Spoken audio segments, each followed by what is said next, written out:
अच्युतानंत गोविंद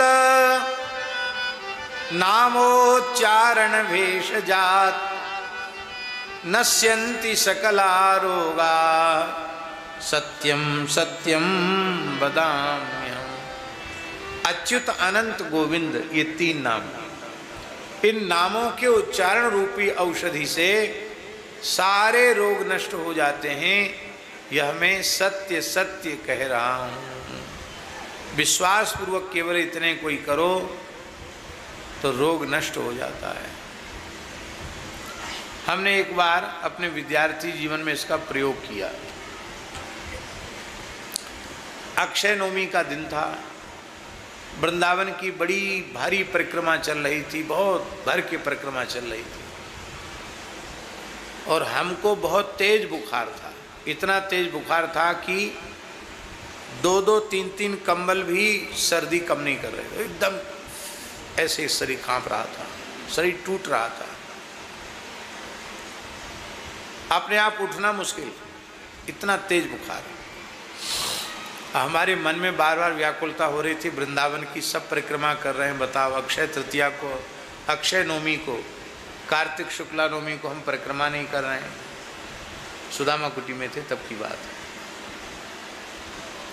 तो हमने अपने मन में सोचा आज इसी मंत्र का प्रयोग करते बुखार उतारने के लिए, अच्युतानंत गोविंद नामोच्चारण भेषजात नश्यन्ति सकला रोगा सत्यम सत्यम वदाम्यहम्।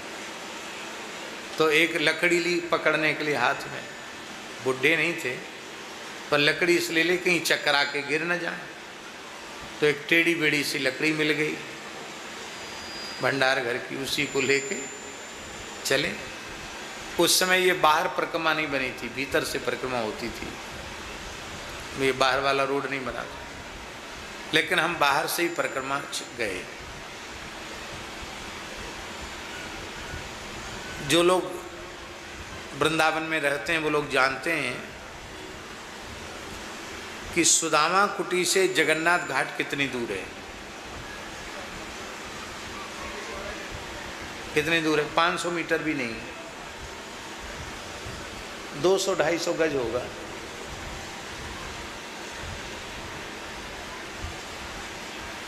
और हम ये श्लोक बोलते हुए चले, अच्युतानंद गोविंद नामोच्चारण भेषजात नश्यन्ति सकला रोगा सत्यम सत्यम वदाम्यहम्। हम आपको क्या कहें कृष्णानंद जी महाराज, जगन्नाथ घाट पहुँचते पहुँचते बुखार समाप्त हो गया और हम परिक्रमा कर आए।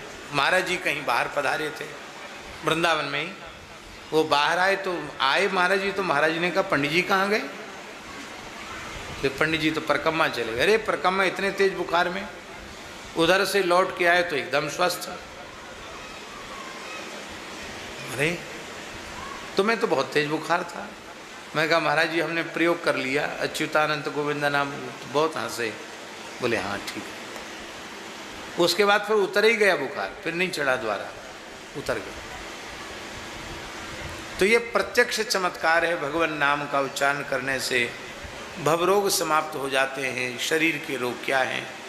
हाँ, भगवान के जो श्रेष्ठ भक्त होते हैं वो कभी रोग नाश की प्रार्थना भी भगवान से नहीं करते हैं।